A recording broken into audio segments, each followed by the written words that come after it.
DND number 5, Angels in Jesus' Name, Chapter 5.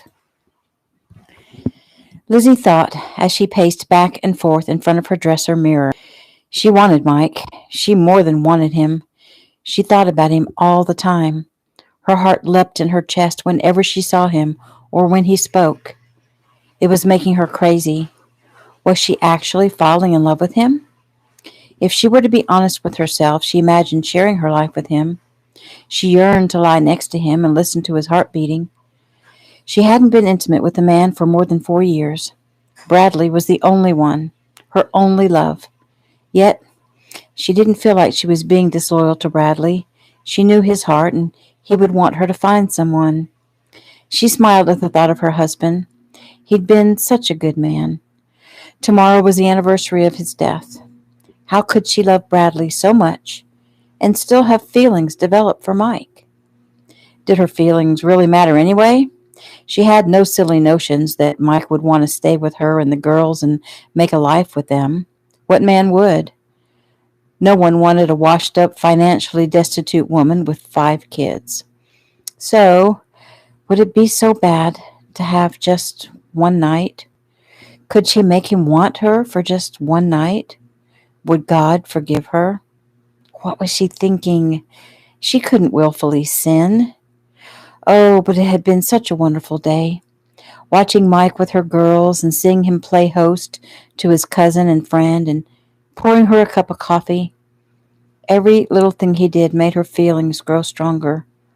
What was she to do about it? All she wanted to do was talk to him, be near him, spend time with him. So she should. She should just go do that right now. Maybe she should tell him how she feels. Even if he doesn't feel the same way, she should at least put it out there. Decision made, she went to her bedroom door, turned the knob, opened the door, and jumped back, drawing a startled breath. Mike was there, his hand raised to knock. "Oh, Lord, you scared me," she said breathlessly. "Sorry, didn't mean to," he replied, his voice low. "I was just coming to see you," she admitted. "Really? Why?" Her lips pressed together. I wanted to tell you something." She stepped back, her hands twisting together. When she didn't speak, he smiled. "Did you want to tell me something now, or were you talking about sometime later?" I'm, I'm not sure. May I come in?" Oh, oh, yes, of course." She backed up and motioned him in. There was no chair, so they sat on the bed. He turned toward her. "So, you wanted to talk to me about something and you were on your way to my room to tell me, but now you're not sure." She nodded, biting down on her bottom lip. Keegan smiled. She had a habit of doing that. "So," he began, "have you changed your mind about telling me something because you're afraid that I'll be upset?" "Afraid?" "Yes. Are you afraid?" "Maybe." "Elizabeth, it's okay. Whatever you have to say, I'll understand. I don't ever want you to be afraid of me." "I'm not afraid of you. I'm just a little nervous."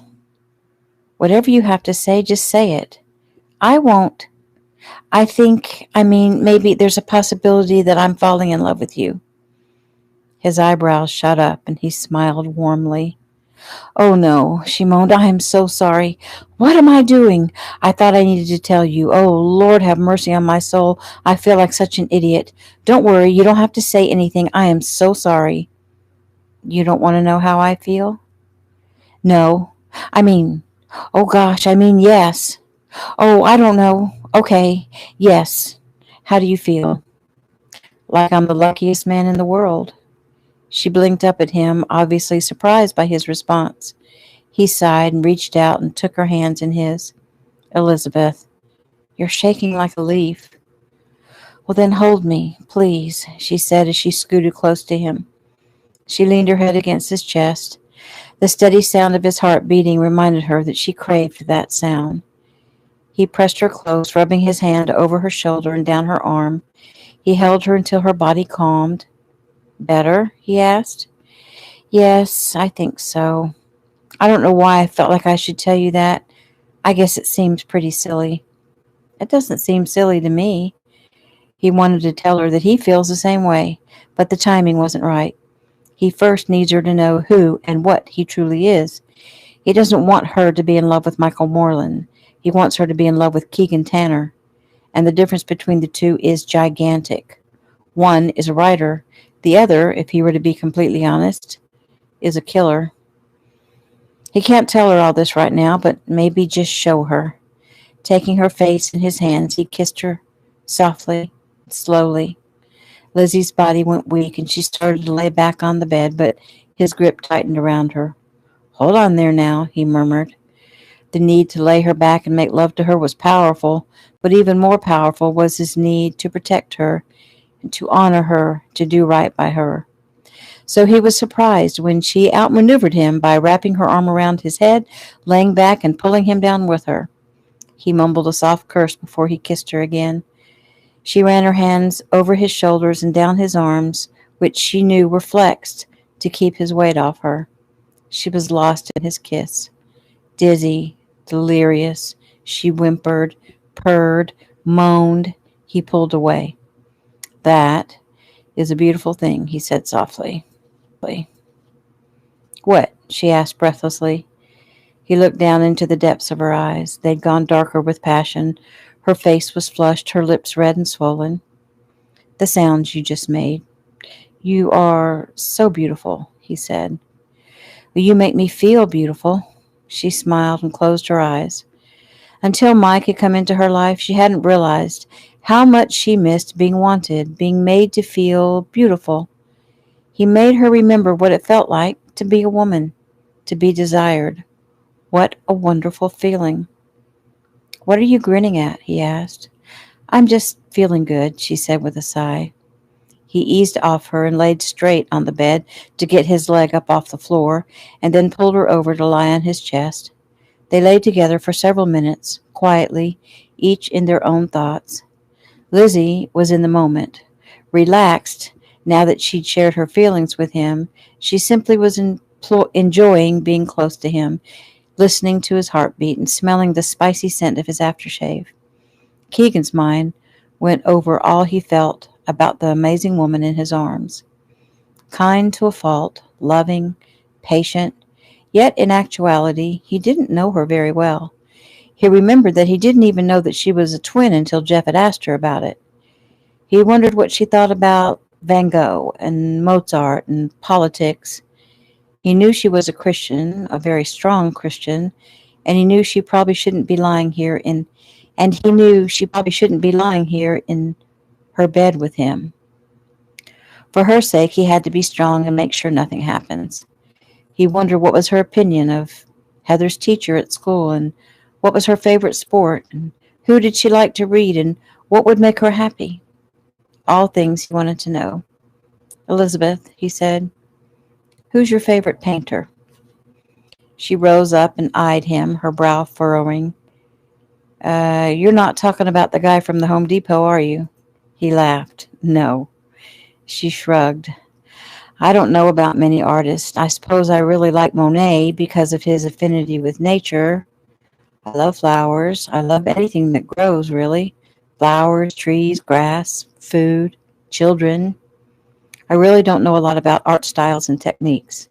But I do know if I like something, and that would be the only reason I would buy it, not because it's all the rage.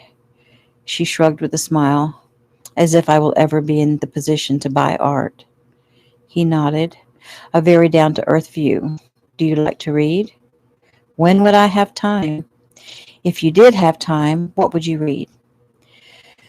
Oh, it would be heaven to curl up with a book, probably a mystery, or even better, a fantasy. I used to love to read when I was a girl, but there's no time now, so why sit and wish for something I can't have? He took her hand and brought it to his lips. She smiled up at him. What would you read? A murder mystery sounds good to me, something I can try to figure out. Well, what type of books do you write? Oh, man, he'd made a mistake. Why did he have to ask? Your mystery sounds good to me, something I can try to figure out. Well, what type of books do you write? Oh, man, he'd made a mistake. Why did he have to ask? He blew out a breath and thought quickly. Fiction. Detective stories mostly, he lied. But I don't want to talk about my stuff. What do you want to talk about? You? You are far more interesting. Sure I am if you want to talk about coloring books and measles shots. We can talk about the girls if you want, but I'm asking about their mom. What makes her tick? Elizabeth. What are your dreams? He asked her. She glanced up at him, surprise on her face. What? He asked. I thought guys don't ask those kinds of questions. You know, nothing about the future. What do you know about guys? He teased. Good question, she answered. Nothing firsthand, I guess. I've only had one boyfriend and one husband and one sweetheart, and they were all the same person. I only know what I've heard the girls at the hospital say. Guys just want to get you in bed. They don't really care about anything else. Are they wrong? Lord, you are so innocent. He sighed. Some guys are like what your friends describe. Some actually care about the women in their lives. And you care? About you? Yeah, I care. So tell me, what are your dreams? She sighed as she thought, well, to be honest, Mike, I don't think I have any. I struggle so much to get by, I dream about small things like finding room in the budget to give the girls presents at Christmas, or getting the car serviced, or fixing the roof. But what about you, Elizabeth? Do you have any dreams for yourself? Drawing a deep breath, she considered his question. She couldn't very well tell him that she dreamed he wouldn't ever leave. She dreamed he would stay and love her and be a father to her children, or that it was for sure that she loved him. It was ridiculous the way she felt, falling for the first man who looks at her with interest, who fills her coffee cup and treats her children like real people. Earth to Lizzie, she smiled. No, she said finally, nothing for me. Touching her face, he kissed her softly. That's sad, Elizabeth. You need to have dreams. She shrugged. Why? So I can be disappointed every day when I wake up? Life is what it is, Mike. I've learned not to expect anything. That way I don't get hurt. I wake up grateful to God every day, and that keeps me in a good place. I ask for nothing other than my babies be safe and healthy. Please, let's not talk about this. Okay, he said, sighing, but thinking instead how much he wanted to make life good for her and her girls. His girls. Elizabeth was an amazing woman, sweet, intelligent, strong, loving, and beautiful. And he's in love with her. How it all happened was too crazy to imagine. Here he is, dangling by a thread in the jaws of death, and all he can think about is setting up house with a gorgeous nurse and her 5 small daughters. Jesus help us, he thought, taking a page from Elizabeth's book. Did I upset you? She asked, rubbing her hand over his chest. No, of course not. But we're not finished talking about it. He pulled her close, kissed her soundly, and held her tight. An hour later, Lizzie lay sound asleep, and Keegan stared restlessly at the ceiling. Never had he thought he would find the perfect woman for him. Now he does when he's in the middle of a dangerous assignment, one he may not make it out of alive. That was the nature of his job. He had no right envisioning himself living beside this innocent creature. He shook his head. He needed to get her out of his head so he could think straight, and to do that it would probably help to get out of her bed. Sighing, he eased quietly off the bed and bent down and kissed her cheek. Her eyes opened. Where are you going? I'm going back to my room. I don't want the little ones to catch me in bed with their mother. Oh, I suppose that would be for the best, she whispered. Get some sleep, he said. It's been a great night. Smiling, she closed her eyes. Yes, it has. Thank you. He chuckled. Oh, sure. Anytime, he said, rolling his eyes. Good night, Elizabeth. Good night, Michael Moreland, she answered, making him wince. Closing her bedroom door softly behind him, he roamed through the house, checking doors and windows and peeking in at the sleeping angels. Next, he raided the kitchen and downing the rest of the apple pie and washing it down with a cold glass of milk. And finally, he went to his room and looked over his arsenal, going over plans and different scenarios in his head. Unlike Elizabeth, He stretched out on his bed and imagined his heart's desire, eventually falling into a deep sleep. New scene. The house was quiet, too quiet for mid-morning. Cursing himself for sleeping so late, Keegan rose quietly, pulling his gun from the bag under his bed. He eased out of his room, hearing not a sound except for the ceiling fans. Adrenaline kicked in as he tried to figure out where the girls were. Quickly, he checked each room. Elizabeth's bed was made, her room straight. The girls' rooms were the same. Upon entering the kitchen, he found a note.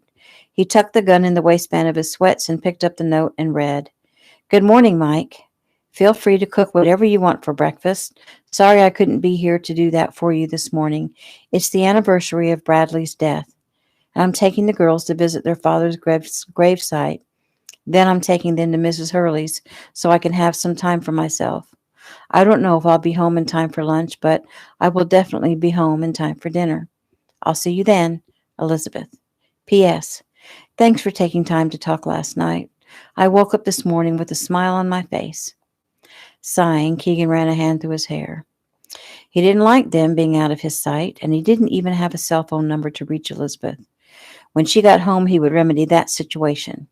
He threw some breakfast together and ate quickly, cleaning up the kitchen after himself. Well, he needed to take care of business anyway. It would be easier to do it without questions. Back in his room, he grabbed the television and tossed it to the floor. Next, he carried it outside and placed it on top of the trash can in plain sight and headed back inside. When his cell phone went off, he jerked it to his ear. "Yeah, I spoke with Jason this morning, Keeg," John said. "Jeff filled him in on the details of your predicament, and he's not happy with the situation. He says we're talking about an international incident with huge implications." "I know that. He wants to send in more help, no charge." "Well, why does he want to do that?" I asked him the same question. He said because America is his country too, and he feels this operation is more crucial than we realize. Well, tell him any help will be appreciated, but I have to know what's going on. I have to be able to call the shots. I know these people, John. They'd kill their own mothers. Got it. We had a tail last night. We lost them fairly easily, but just thought I'd let you know. Yeah, I expected that. Right. And by the way, you are the new owner of a Chrysler Sebring Silver. Soup it up for me if you can. Well, you know I can. New scene. The sun weakened in the sky as the time moved closer to 5. Even though there were a few more hours of daylight, Keegan was getting nervous. She'd said she'd be home by dinner. By now, the house is usually filled with delicious aromas, but there was no sign of Lizzie and the girls. Running a hand through his hair, he envisioned the worst. He had no way to reach them, no transportation. Maybe he could find Mrs. Hurley's phone number in a phone book. Lizzie had probably gone back to pick up the girls, and Mrs. Hurley had invited her in for tea and cookies or whatever women had for snacks, and the time just got away from her.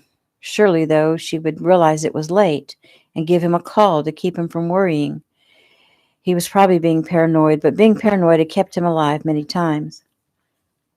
Feeling antsy, he hobbled back out to the end of the drive, as he had several times already, and peered down the street.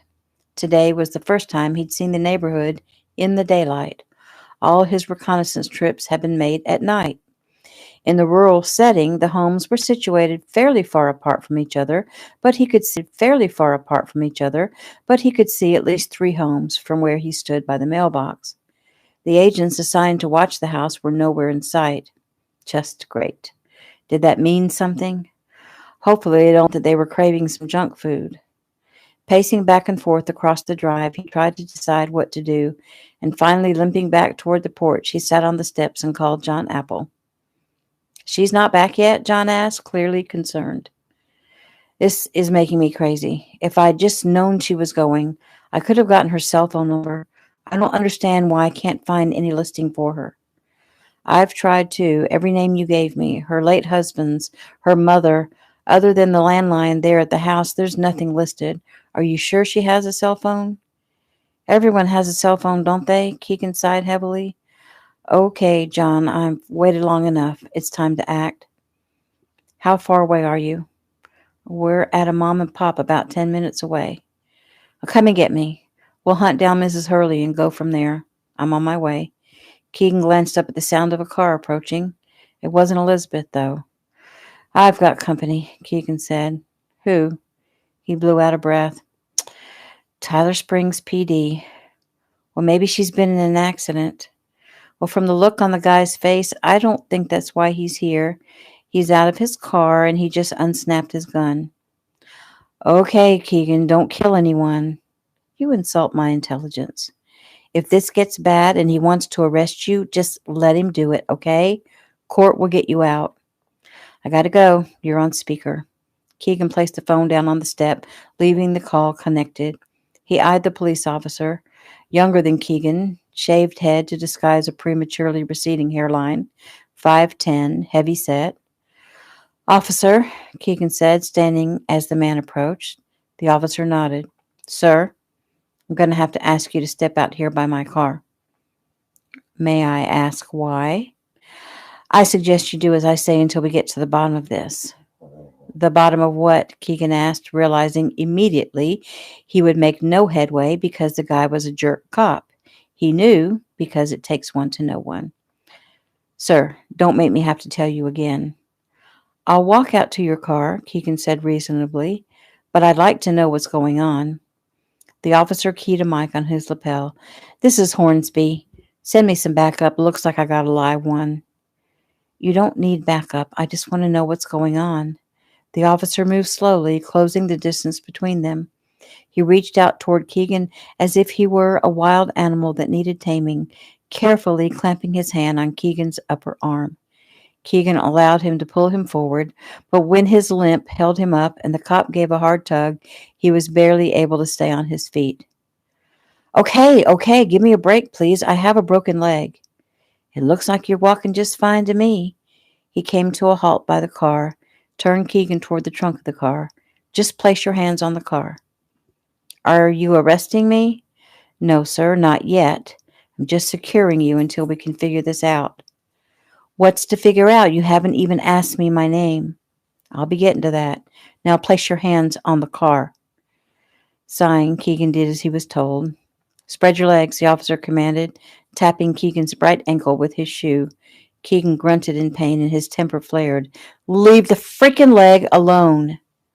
Watch your mouth, the officer snapped. He searched him, making Keegan glad he'd put his gun away earlier. His wallet was removed, wrists were grabbed, and cuffed behind him. Now, the officer said as he turned Keegan around, we had a neighbor call to tell us a suspicious man was hanging around Lizzie's house. That would be you. What constitutes suspicious, Officer Hornsby? Keegan retorted. In response, Hornsby drew his nightstick and smacked it in his hand. Keegan sighed. The guy was a complete stereotype. I'm asking the questions here. All you have to do is give me the right answers and everything will be fine. You lie to me and we're going to have problems. Believe me, you don't want to get me mad. Keegan couldn't help it. I'm shaking in my boots. You will be. Now, what's your name? Michael Moreland. And your address, the officer asked, holding Keegan's license in front of his pudgy face. He nodded as Keegan recited it. Now, tell me, Mr. Moreland, what you're doing hanging around Lizzie's house. I live here. Keegan staggered as the club thudded against his thigh. He looked up, his face red with anger. The officer smiled slyly. As I said, if you lie, I'll know it. Now, once more, tell me what you're doing here. Keegan puffed out a breath. I swear. I'm staying here at Elizabeth's. I'm boarding in her extra room, he said, hoping his statement sounded sincere enough. Hornsby pulled back his stick. Don't do it, Keegan warned. Maybe it was something in Keegan's voice that made the officer realize that he was stirring a hornet's nest. He lowered the stick, but he kept his bravado. You'd better start telling the truth or I will be taking you in. Why won't you believe me? You see, Moreland, what you probably don't realize is that Lizzie and me are, well, let's just say we're close. We go back a long way, a very long way. So if she had a boarder, I'd know, because she would have told me. What do you have to say about that? I'd say you're delusional. And that is the end of chapter 5.